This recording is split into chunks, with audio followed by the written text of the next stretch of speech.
2018 fue un año de profundización de políticas neoliberales en Argentina, Brasil y Perú. La primera endeudada, con una inflación histórica y un arsenal de promesas gubernamentales incumplidas. En el segundo se impuso en elecciones generales la opción de la ultraderecha xenófoba de regresar a tiempos de dictadura militar. Y en el tercer país, Perú, corrupción y desigualdad hacen estragos y aumentan la desconfianza del pueblo. En el caso de Nicaragua, como se mantiene un gobierno al servicio de la gente, se puso en marcha, para intentar deponerlo, una maniobra enmarcada en la estrategia de guerra híbrida y no convencional. La resistencia de la mayoría impidió que esos planes golpistas consiguiesen su objetivo final. Todo esto queremos revisarlo con detalle, con detenimiento, en este resumen de Impacto Global 2018 que le ofrece Telesur. Acompáñenos.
En Argentina, a 3 años del triunfo de Mauricio Macri, rige hoy una política económica neoliberal que ha dejado pérdida de poder adquisitivo de la ciudadanía, endeudamiento de la nación y ruptura de alianzas construidas en tiempos de gobiernos de izquierda. Ni equilibrio ni eficiencia, como promete el neoliberalismo. Incertidumbre y desconfianza, más bien. Edgardo Esteban con el resumen. Saludos, Edgardo, qué gusto tenerte en nuestro Impacto Global. Te saludo y saludamos a toda la audiencia. En la Argentina realmente la situación económica es compleja, es difícil, con una inflación que ha superado el 45% para este año 2018, pero también lo que significa el crecimiento de la pobreza, un 32,6%, récord en lo que significa estos últimos 10 años, marcando justamente esta política de desigualdad y de ajustes que está planteando el gobierno de Mauricio Macri a partir de esta estructura neoliberal. Lo cierto es que a partir de esta situación que se está marcando en que la pobreza y la indigencia crece de forma alarmante a parámetros similares a lo que fue la peor crisis que tuvo la Argentina en el año 2001, marca justamente una situación compleja mirando hacia el futuro y en particular al año venidero. Pero sobre el tema preparamos el siguiente informe. El gobierno termina su tercer año con niveles de pobreza, que alcanza el 33,6%, la cifra más alta de la década. Todo indica que la economía seguirá en rojo y el hambre y la indigencia crecerá aún más. Hace 3 años que asumió este gobierno y siempre prometió que va una lluvia de inversiones, mismo ahora con el G20, las inversiones no están. No podemos seguir esperando y las empresas se están cerrando, no lo tengo que decir yo, se ve que todos los días la cantidad de puestos de trabajo que se pierden. Los indicadores sociales muestran la persistencia de la pobreza y desigualdad que arrastran a los sectores medios de la sociedad. Es de una rigidez los parámetros de gasto público que va combinando el gobierno con su presupuesto, del cual no puede salirse, que yo creo que va a ser muy difícil porque el gobierno sobreestimó las metas macroeconómicas y la economía probablemente caiga más que lo que ellos estiman, incluso el Fondo Monetario estima como caída, que es mayor que la que está en el presupuesto, que el presupuesto calcula una caída de 0,5%. Argentina tiene una fuerte dependencia de organismos multinacionales de crédito, en especial del Fondo Monetario Internacional. se volvió a tener un cepo estructural de la economía y una aceleración de la tasa de inflación que cerrará el año en más del 45%, generando una caída del salario real. La verdad que el empobrecimiento en los 4 años de gestión de Macri va a ser muy fuerte para toda la población. Y esto, por supuesto, tiene un correlato dentro del presupuesto. Se prevé una inflación del 34%, por ejemplo, para el año 2019, y el único concepto, el único renglón que crece por encima de la inflación es el pago de los intereses de la deuda. Todos los días cierran pequeñas y medianas empresas que no pueden enfrentar la crisis generada por la política económica. No venden los productos que producen. El esquema financiero que plantea el actual gobierno perjudica a la industria nacional. Más de 10.000 empresas no tuvieron otro camino que cerrar definitivamente y más de 107.000 empleados se quedaron sin su fuente de trabajo. Este gobierno es un exterminador de pymes, es un industricidio lo que está pasando. Si hay un sector que no puede sobrevivir, que nunca en la experiencia argentina ha sobrevivido una batería de tasas altas, salarios bajos, porque los salarios bajos siempre se han vendido como una solución para la empresa, pero la pyme sabe bien que si los salarios bajan no tienen a quién venderle, al mismo tiempo tarifazos, y si a eso le agregamos apertura importadora, la verdad que si uno recorre todo el tejido industrial argentino, no hay sector que pueda sobrevivir. La inflación, sumada a la devaluación, empuja a una recesión del mercado interno. Pone en riesgo a más de 800.000 pequeñas empresas que buscan sobrevivir como pueden. Si bien el gobierno tiene un corte neoliberal, ni siquiera podemos decir que se trata de un plan de gobierno, porque no hay un conjunto de medidas congruentes tendientes a un objetivo en particular, porque cada uno de los objetivos que se han trazado lo han tenido que cambiar por otro, porque el objetivo anterior ha fracasado. Han intentado resolver el tema del empleo, hoy vamos a una situación en donde el desempleo se para en los 2 dígitos. El gobierno finaliza el año con los índices más altos de pobreza y desempleo desde el inicio de su gestión, sumando 13.600.000 pobres y un 10% de personas desocupadas. Los pronósticos no son alentadores. Los índices negativos seguirán en ascenso. Se espera que los efectos directos de la crisis impacten de lleno en el año venidero.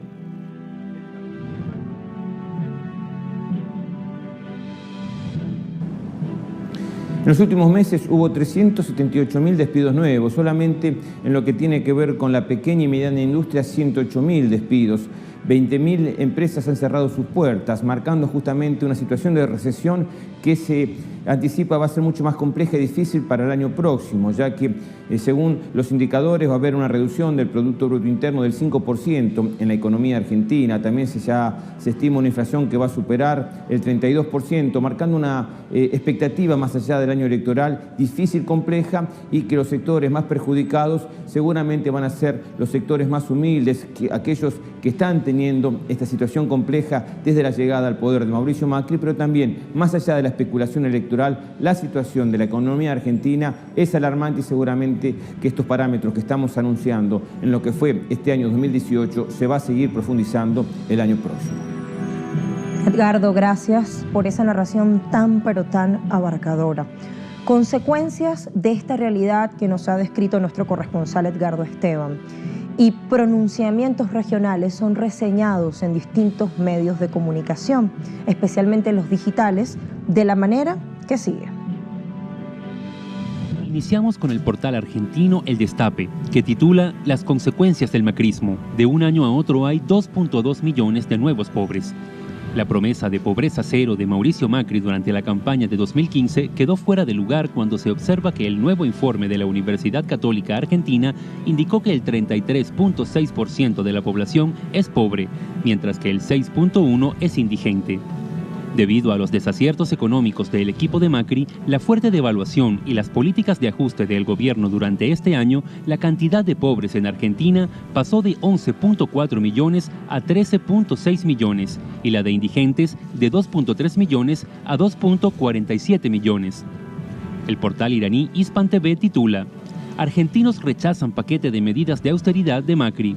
Basta Macri, se leía en los carteles que levantaban los indignados argentinos al tiempo que golpeaban tapas de cacerolas o tocaban silbatos en rechazo a las medidas adoptadas por el presidente del país austral. El plan de contención contempla la eliminación de los ministerios de Trabajo, Modernización, Ciencia y Tecnología, Cultura, Energía, Agroindustria, Salud, Turismo y Medio Ambiente, los cuales se convertirán en secretarías de Estado bajo la tutela de otras carteras. Estos cambios se perfilan tras una semana negra en la que el peso argentino se desplomó un 21% frente al dólar estadounidense.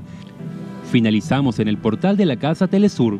Titula: más del 65% de los argentinos rechaza la gestión de Macri. El 36% de los encuestados cree que la situación general de Argentina empeorará progresivamente. El rechazo contra el presidente de Argentina, Mauricio Macri, aumentó del 42 al 65% de desaprobación ciudadana entre 2017 y 2018, debido a las medidas y recortes económicos implementados por el mandatario en los últimos meses de 2018. Y así cerramos nuestro recuento sobre Argentina. ¿Qué vamos a ver después de una pausa?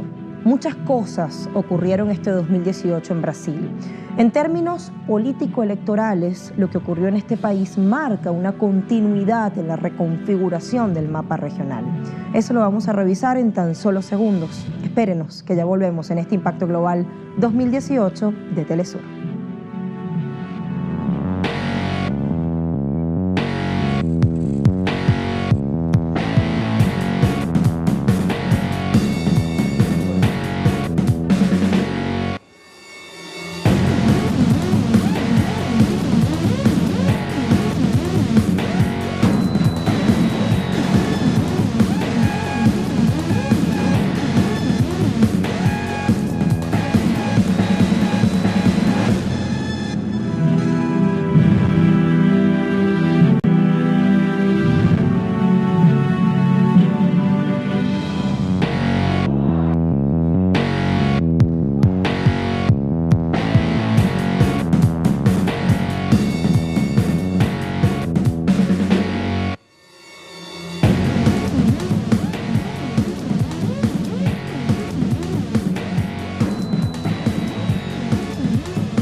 Pese al aumento de pobreza y desempleo que dejó la política de Michel Temer en Brasil tras el golpe a Dilma Rousseff y producto de una intensa campaña de satanización del Partido de los Trabajadores y por ende de los programas de asistencia para los MAS, en octubre de este año Brasil escogió neoliberalismo, una regresión para el gigante del sur y para nuestra América Latina. André Vieira se suma a nuestro Impacto Global. Saludos, André. Saludos a ustedes que nos acompañan aquí en Telesur.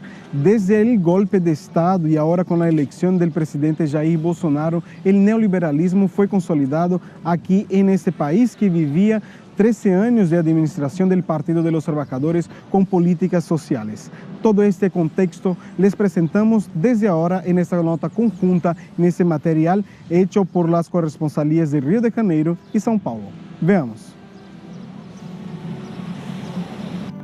26 de octubre del 2014. La primera mujer a ocupar el comando del país es reelecta presidenta de Brasil, Dilma Rousseff.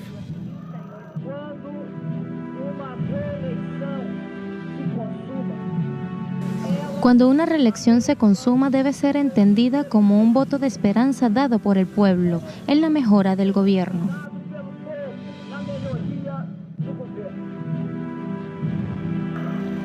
A pesar de los 54 millones de votos, Dilma enfrentó una llamada tercera vuelta de la elección.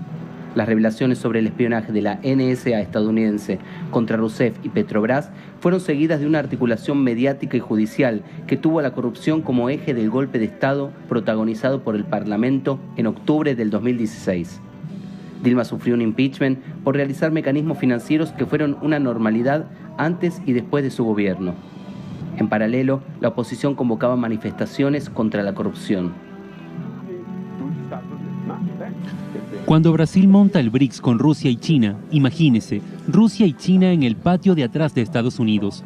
Entonces ellos pensaron que mucho más efectivo que mandar a la cuarta flota como lo habían hecho en otros golpes de Estado, era mejor provocar escándalos jurídicos a partir de la cuestión de la corrupción. Y se envía material de email como mostró Snowden en su libro, donde muestra el interés por controlar el petróleo y acabar con Venezuela, reducir el poder de Rusia y Brasil, además de apoderarse del presal. ¿Cómo se consigue eso? Montando a Lava Jato, que es la mayor mentira de la historia de Brasil. En medio del ajuste neoliberal emprendido por el gobierno de facto de Michel Temer, Lula apareció en escena. Sus caravanas por el Brasil profundo incomodaban a las élites agrarias y llegaron a ser foco de atentados. En las encuestas electorales, el expresidente doblegaba en puntos al resto de los candidatos, pero luego fue condenado a prisión por el juez Sergio Moro, quien más tarde sería denominado ministro por Bolsonaro. Antes de su prisión, Lula resistió 72 horas en el sindicato de los metalúrgicos que lo vio gestar su carrera política. Yo voy a salir de esta más fuerte, más entero, inocente, porque quiero probar que ellos cometieron un crimen político.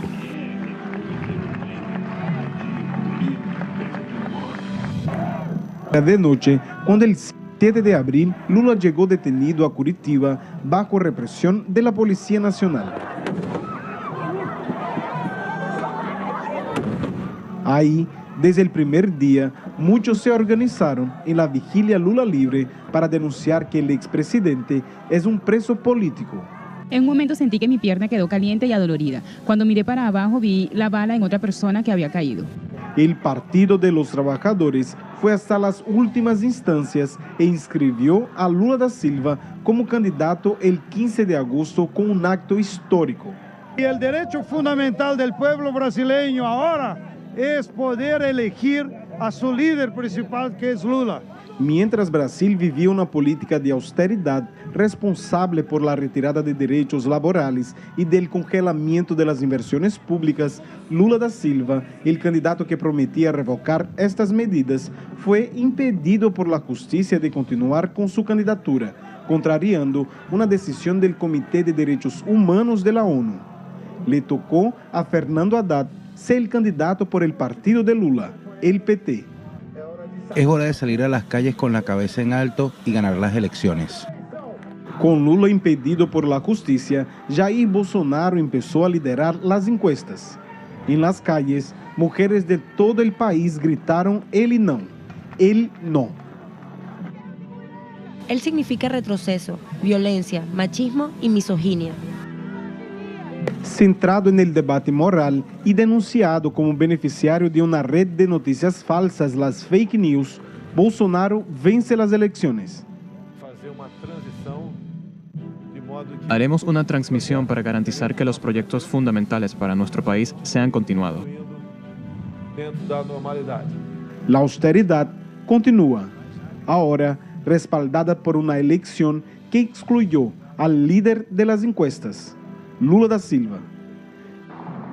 Ese fue el recuento, una síntesis prácticamente de los últimos 4 años vividos en Brasil. Es cierto que no hay un principio y un fin en los procesos de golpe, pero sí hay un desgaste gradual sobre el gobierno de Dilma Rousseff que llevó a su salida mediante un impeachment y luego un proceso de reestructuración de las políticas neoliberales, en principio con el gobierno de Michel Temer y luego con Jair Bolsonaro asumiendo el poder. Las medidas que no pudieron ser aprobadas de ajuste neoliberal por Michel Temer por la impopularidad del presidente de facto, ahora buscarán ser aprobadas por el gobierno de Jair Bolsonaro, un gobierno de carácter autoritario y también neoliberal, que es la consecuencia más clara del golpe iniciado contra el gobierno de Dilma Rousseff a partir de la asunción, su reelección en el año 2014. Estudios.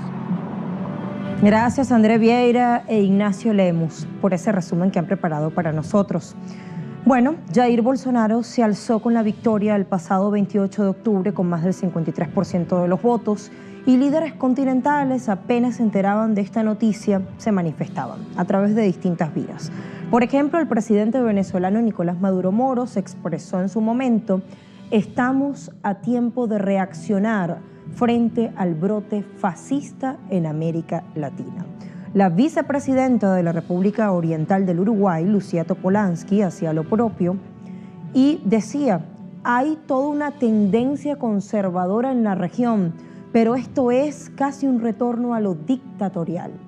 El presidente de Bolivia, Evo Morales Ayma, publicaba: el pueblo triunfará frente a las oligarquías.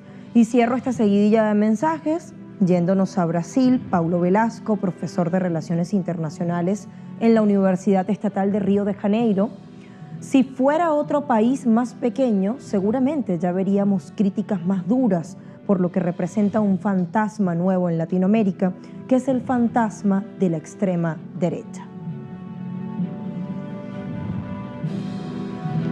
Nos toca hacer una nueva pausa y al regreso hablamos de Perú y Nicaragua en este resumen Impacto Global 2018 de Telesur. Ya volvemos.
Por todos los flancos hace aguas el sistema político y judicial en Perú, con un historial de casos de corrupción sin precedentes, que incluso obligó a dimitir al presidente Pedro Pablo Kuczynski en marzo pasado y dejó a un mandatario no electo en el poder.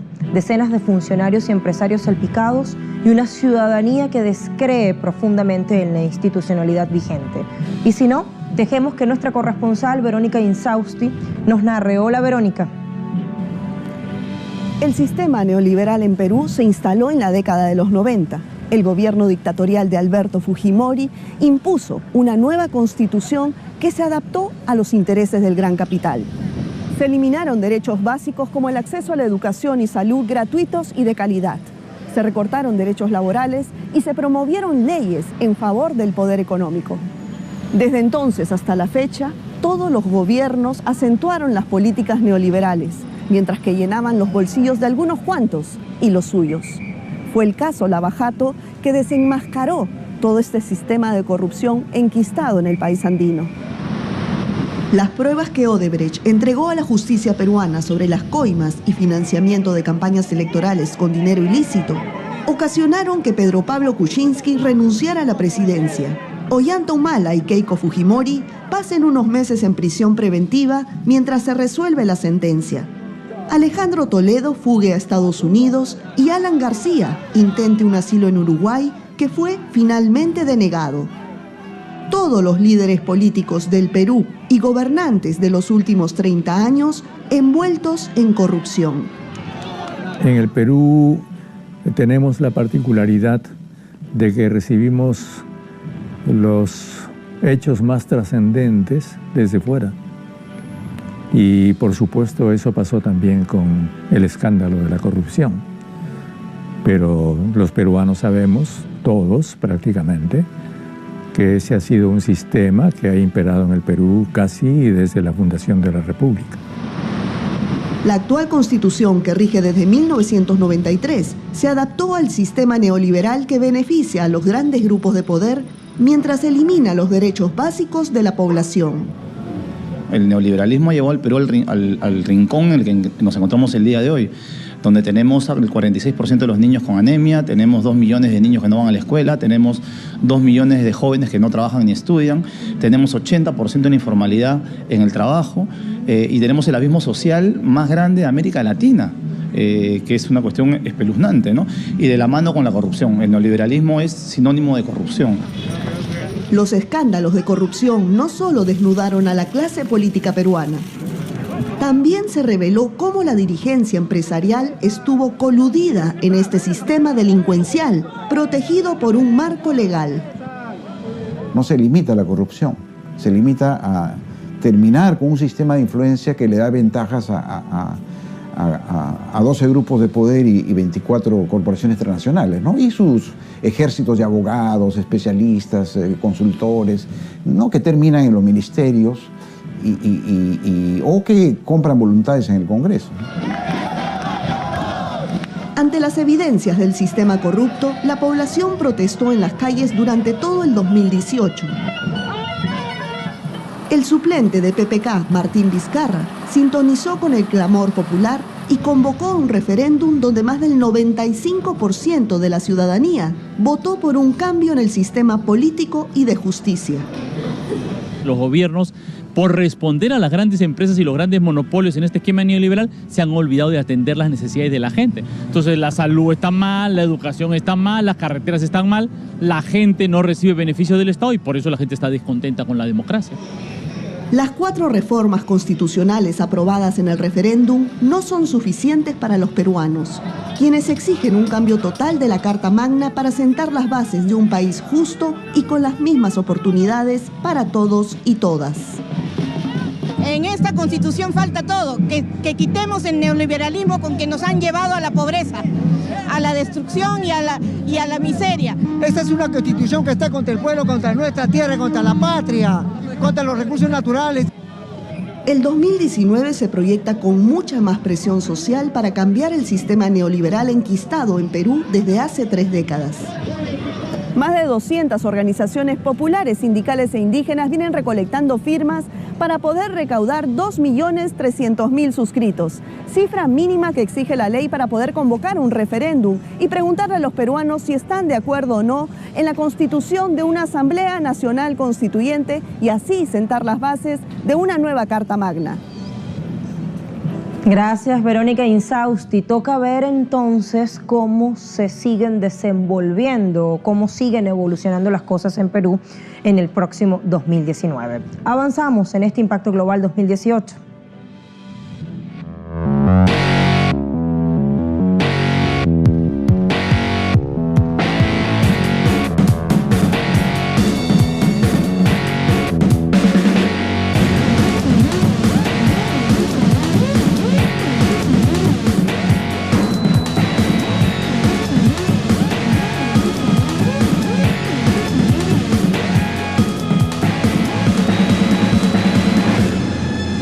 Este año Nicaragua enfrentó duros meses en los cuales se puso en marcha un plan de golpe de Estado con acciones callejeras, igual que se aplicó en Venezuela en 2017.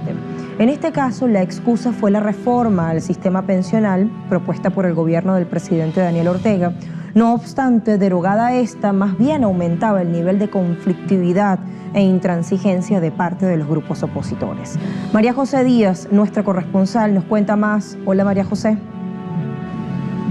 Un saludo para todos. Durante casi 3 meses, Nicaragua vivió una crisis política provocada por la extrema derecha a partir del anuncio de nuevas reformas al Instituto del Seguro Social para mejorar el balance financiero del sistema de pensiones que beneficiaban a sectores populares, más no a empresarios privados, lo que provocó molestia en estos mismos, que pretendieron presentar sus acciones violentas con carácter social valiéndose de la manipulación mediática, pero que en realidad eran posturas políticas. Pero veamos más en el siguiente reportaje. Esta zona fue escenario de protestas violentas, enfrentamientos que dejaron 199 fallecidos. Adolfo Pastrán afirma que todo lo que pasó fue una cadena de hechos que culminaron con manifestaciones que se transformaron en un fallido intento de golpe de Estado contra un gobierno legítimamente electo. Entre las exigencias, el anticipo de elecciones presidenciales. Pero los nicaragüenses que ya vivimos los años 80, que pasamos unas situaciones muy duras de enfrentamiento y de resistencia. No se debe olvidar que el Frente Sandinista es una organización que tiene mucha experiencia en resistencia política. Estuvo no solamente en la guerra de los 80 resistiendo, también los 16 años de gobiernos liberales en Nicaragua que estuvo en la oposición. Así que creo que lo que podremos vivir en los próximos años es eso: resistencia y avanzar en la ejecución de una serie de proyectos socioeconómicos que le garanticen salir de la pobreza a los nicaragüenses. Los días pasaban, la crisis fue escalando, el presidente Daniel Ortega derogó la reforma al Instituto Nicaragüense del Seguro Social, llamó a un diálogo nacional a todos los sectores e invitó como mediador a la Iglesia Católica. Un diálogo que no avanzó y en el que se evidenció que algunos sectores y que la Iglesia no jugaron el papel que se esperaba. Pienso que el papel nuestro como pastores debería de ser estar con la justicia, estar con el respeto al derecho, estar con el respeto a la vida, porque pienso que la policía pues estaba encuartelada. Quienes provocaron toda esa destrucción fueron delincuentes pagados por sectores interesados. Esta es una escena que recorrió el mundo, donde se evidencia que la derecha pagaba para desestabilizar. Llegaron a inventar heridos y muertos que no existieron.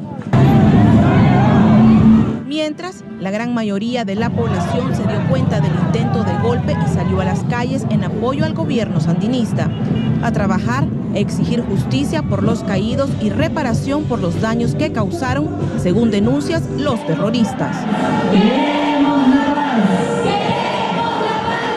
Expertos como Aldo Díaz Lacayo analizan más allá de la frontera. Es categórico con el neoliberalismo al considerarlo como la entrega del país a la banca internacional. En sus argumentos refiere que los países de América Latina y en general del mundo están siendo atacados por la guerra de quinta generación. No hace falta la guerra militar. La guerra militar es la primera amenaza, pero es la última opción. Entonces, como primera amenaza, todos estamos amenazados. Como última opción, también es posible. El problema no es la guerra caliente, la guerra militar. El problema es la guerra económica, la guerra mediática, la guerra diplomática. Es decir, todos la gama de posibles ataques están previstos. Ya han pasado casi 6 meses del intento de golpe de Estado. Nicaragua está logrando recuperar lo arrebatado. La normalidad y la seguridad volvió. El presidente Daniel Ortega llamó nuevamente al diálogo. Vital, fundamental, defender la paz.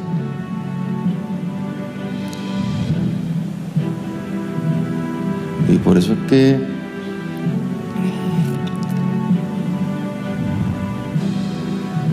hoy aquí estamos más convencidos que nunca de la importancia de la paz. Paz, estabilidad, seguridad. ¿Para qué? Para poder retomar el camino que traía Nicaragua. El gobierno continúa haciendo justicia, alzando la bandera de la paz, trabajando en una solución a la crisis económica, pero resaltando la política de cultura de paz y reconciliación que contribuirá al entendimiento y a la unidad. ¿Estudios? Hasta pronto, María José. Nos seguimos viendo, sin duda. Bueno, así sucedieron las cosas en estos 4 países de nuestra América Latina. A usted, gracias por confiar en nosotros, por acompañarnos siempre, por dejarnos contarles cada uno de estos acontecimientos que acá hemos recapitulado en nuestro Global 2018. Nada se detiene, toca seguir y lo haremos con muchísima más fuerza en este entrante 2019. Hasta una próxima oportunidad. Chao.